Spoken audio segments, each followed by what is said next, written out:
What's up, everyone? This is Demontre Black. Today we're gonna react to a death battle: Phoenix versus Raven. Let's watch. Sponsored by BetterHelp.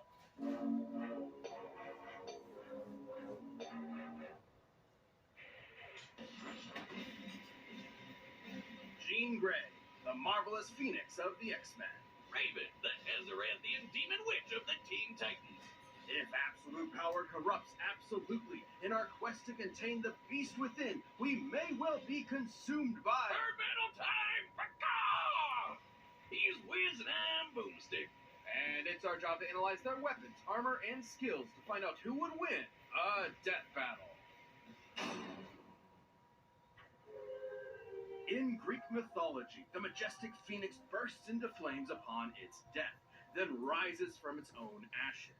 It's a symbol of nature, rebirth, the dawning and setting of the sun, the beginning and end of life. A cycle poor Jean Grey was thrown into way too young when her best friend was struck by a car right in front of her. Just like a phoenix, the trauma of Annie's death was the start of something new, her mutant power of telepathy. In Annie's fleeting moments, Jean bonded with her mind, and they experienced her death together. By the way, Jean was 10. Enter Professor Charles Xavier, who hoped to help Jean through her trauma. And was also a telepath. He taught Jean how to control her ex-Jean, and she used her powers to find other troubled mutant kids around the country. Thus, the first iteration of these marvelous mutant superheroes was born. The X-Men. Cyclops, Iceman, Beast, Angel, and of course, Marvel Girl. We can workshop that name. Jean's potential as a telepath was incredible. So far beyond Xavier's, in fact, that he installed psionic blocks in her mind to limit her full power. At least until she was mature enough to wield it safely. She can read and control thoughts, communicate telepathically, rewrite and erase memories, manipulate each one of your senses, and project her mind into the astral plane. Jean is also an expert telekinetic, capable of forming energy barriers, deconstructing giant machines, and even halting the blood flow to your brain. Starting to feel like the guy with big hands who can climb good is a little out of place, but Jean's life would change forever. Again, on one fateful mission. Trapped piloting a ship through a solar storm, the Marvel Girl came into contact with an incredible energy. It merged with her, greatly enhancing her power. But there was a catch. This thing wasn't just a power boost. It was a giant space bird! More like a cosmic being, which is the embodiment of the Big Bang, destined to consume all of existence at the end of time. This is the Phoenix Force. Well, merging with the fire chicken didn't turn out so great, because all it wanted to do was blow shit up. Hey, why don't I get a Phoenix Force?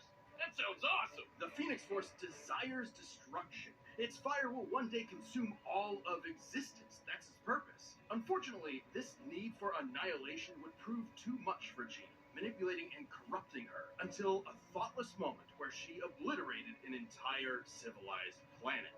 Billions of lives simply erased. This was the dawn of the Dark Phoenix. Yeah, when Jean figured out what happened, she was not okay. No matter how hard she tried to kill the Phoenix's influence, it would always rise back up.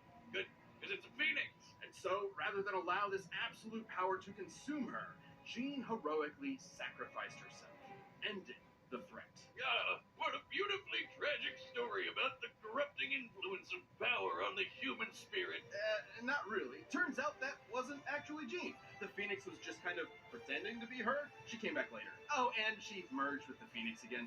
Oh, that's stupid. But hey, absolute power may corrupt absolutely, but it also absolutely owns. As the Phoenix, Jean can channel vast amounts of cosmic energy, absorb power from others, manipulate matter down to the subatomic level, and even scorch your soul with psionic flames. Flames that take the shape of the Phoenix itself, grow to the size of a universe, and burn hotter than a supernova. The Phoenix can basically do anything. Stop time, open portals, see the future, raise the dead, and create pocket realities just for fun. She can fly at massively faster than light speeds and wage mental battles across infinite distances in seconds. El Pollo Loco even boosted Jean's natural mutant abilities to the max. She's physically strong enough to fight the Thing, and she's a stronger telepath than Moondragon was with the Mind Gem. You know, the Infinity Gauntlet flame that controls all minds in the universe? And should Jean fall, the Phoenix can always resurrect her. So long as her soul remains intact, it will reform her body no matter how many times it's destroyed. Which is good, since she's died literally 15 times. As of this recording.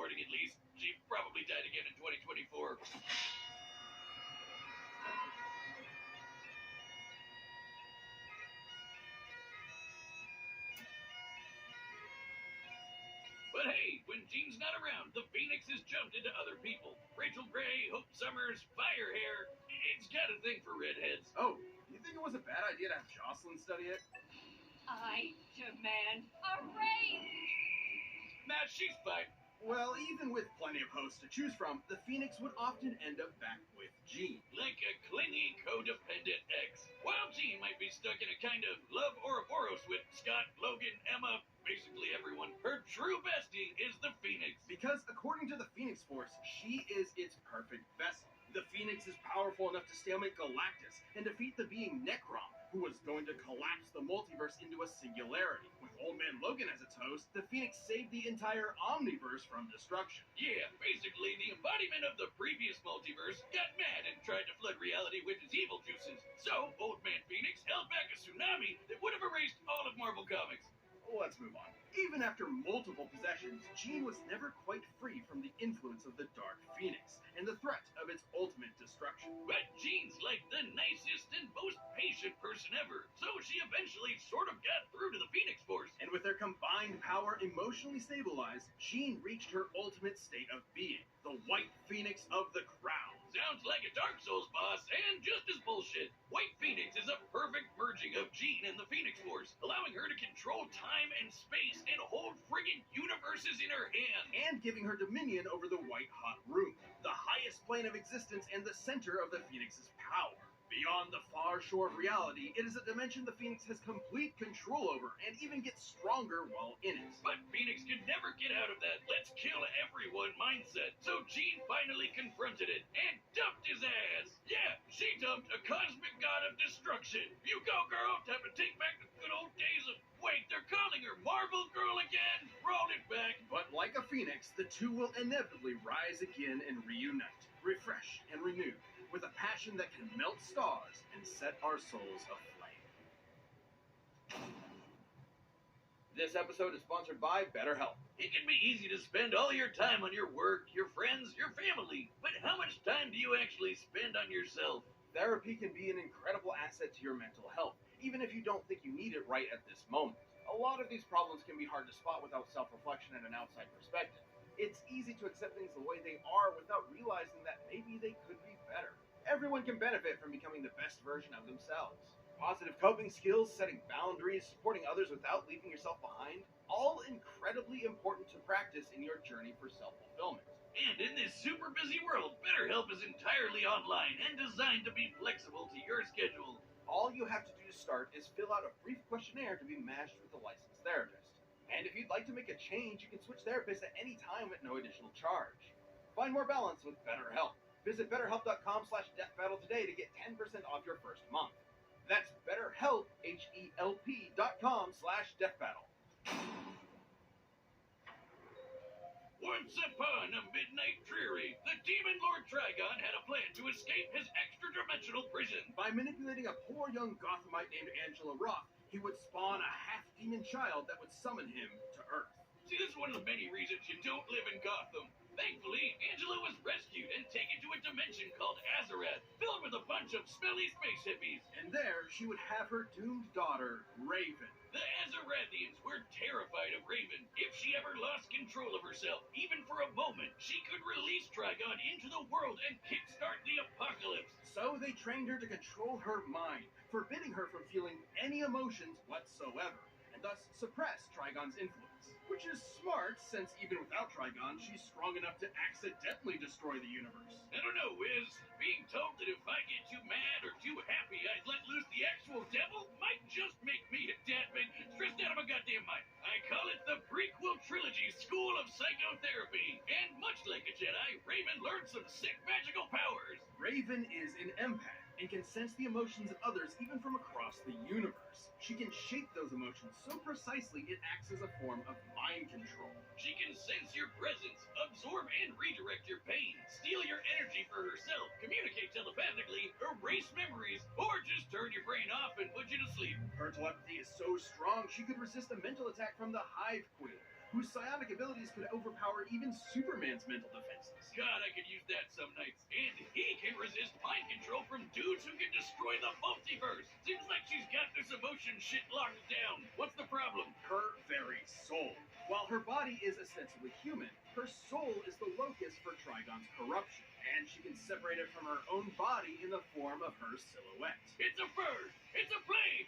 No, that's just a bird! This soul self is non-corporeal and can be controlled from an interstellar distance away.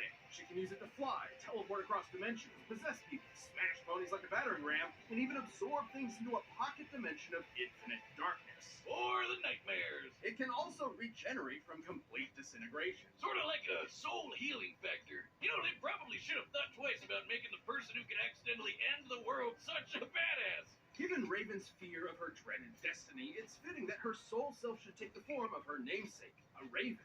Across multiple mythologies and cultures, the raven symbolizes prophecy, death, and ill omen. Hey, if ravens mean bad news, what about gooses? You wanna fight me, motherfuckers? Bring, I'll nibble you. Hey, wait, I'll nibble your eyes out. I'll nibble your tears. Oh, right. They symbolize assholes. Upon turning 18, Raven feared Trigon's growing presence and went to Earth to form a super team capable of combating him. Screw you, Satan! It's the Teen Titans! These kids may seem like the Justice League Junior Edition, but with Raven as their white and black mage combo, they were out kicking butt and saving the world. You can add Warrior, too. On one of their adventures, Raven's physical body was enhanced to match Donna Troy, an Amazonian strong enough to withstand a blast from the Universe Buster Monarch. Well, that's just bad game design. Raven's vast arsenal of magic includes lightning, force fields, illusions, telekinesis, shape-shifting, matter manipulation, stopping and traveling through time, and most dangerously, her control over souls. She can rip your soul out of your body and absorb it to get stronger. Even controlling a universe full of souls all at once is no big deal. And should someone attempt to possess her, she can tether their soul to hers, absorbing them. Like in a possible future timeline where she did just that to the four horsemen of the apocalypse. She got strong enough to destroy all of creation. She was called the Unkindness, which is actually the term for a group of ravens.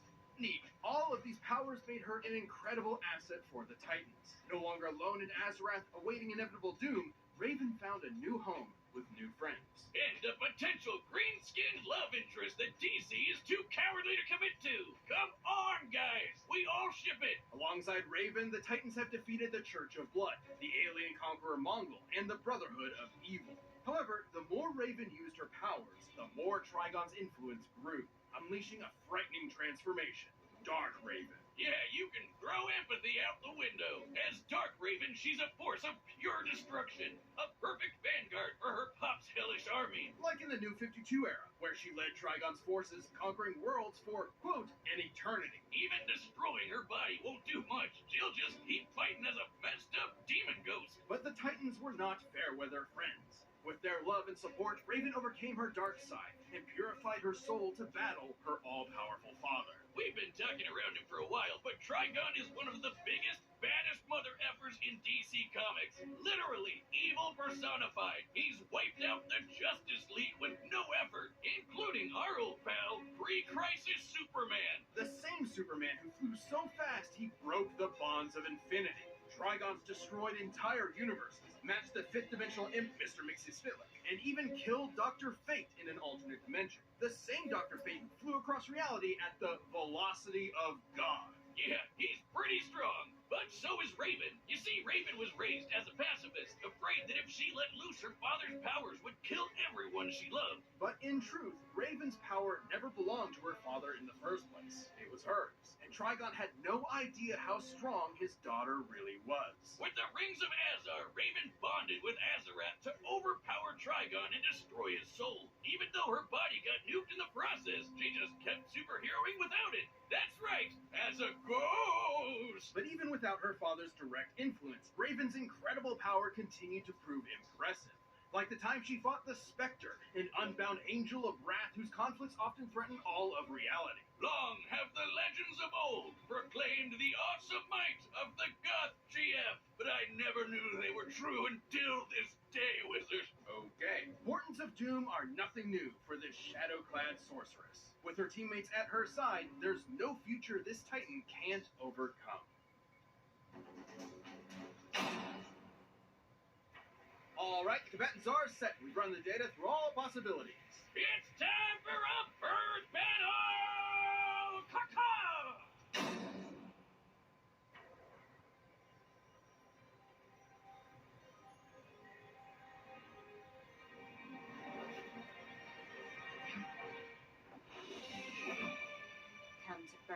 home to ashes. The demon inside you is too strong to be left alive. I'm sorry. This is for the good of the universe.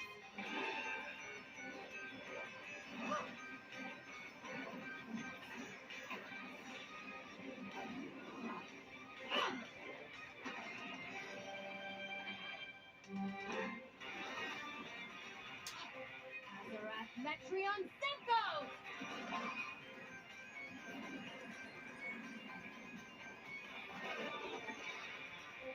Darkness, take me!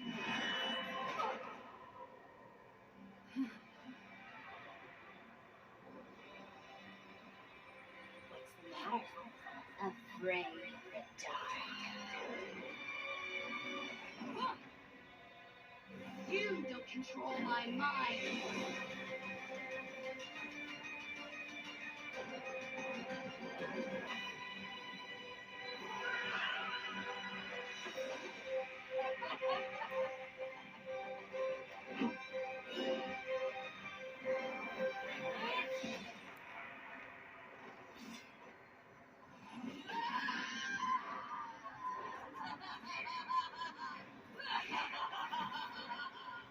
It's too late for you now!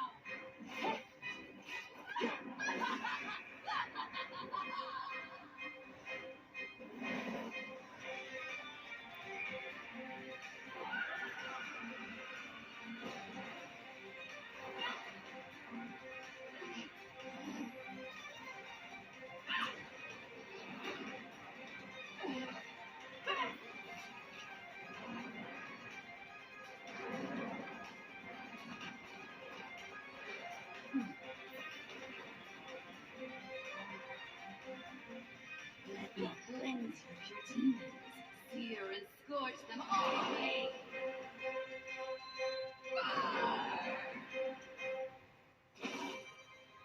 No, I'll take this pain from you.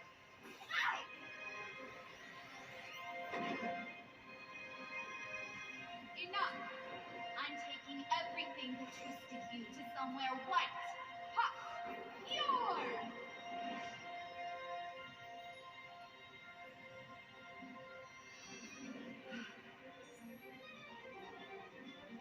Scott, Charles, everyone, give me strength! I am not the daughter of the demon. I am a daughter of Azarath. Azarath Metrion Synthos!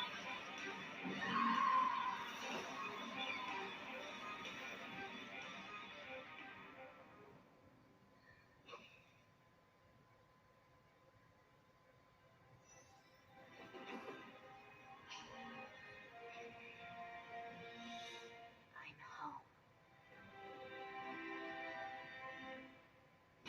KO! You know, I think they could have just talked this one out. This was a nail-biter, and perhaps that's surprising, since Raven's reputation hardly matches that of the almighty Phoenix. Probably because Raven's always holding back.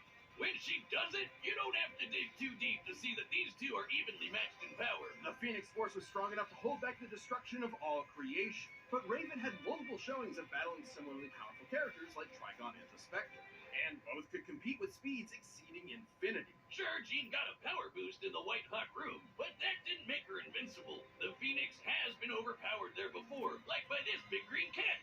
So throw stats out the window. This fight came down to their abilities. Both were immeasurably powerful telepaths. Both could control matter and time, and both could absorb each other's energy. However, Raven's ability to survive and fight as just her soul meant that most of Jean's offensive arsenal could not end the fight. The Phoenix Force could have attempted to possess Raven's soul, but Raven has tethered her essence to other similarly powerful beings and absorbed them in the past. And while the Phoenix's fire has shown to burn souls, Raven's has regenerated from complete disintegration. On the flip side, Jean actually had very little defense against Raven's soul manipulation. The Phoenix could regenerate Jean's body, but not her spirit. When Rachel Gray's soul was shattered, the Phoenix was actually incapable of healing it on its own.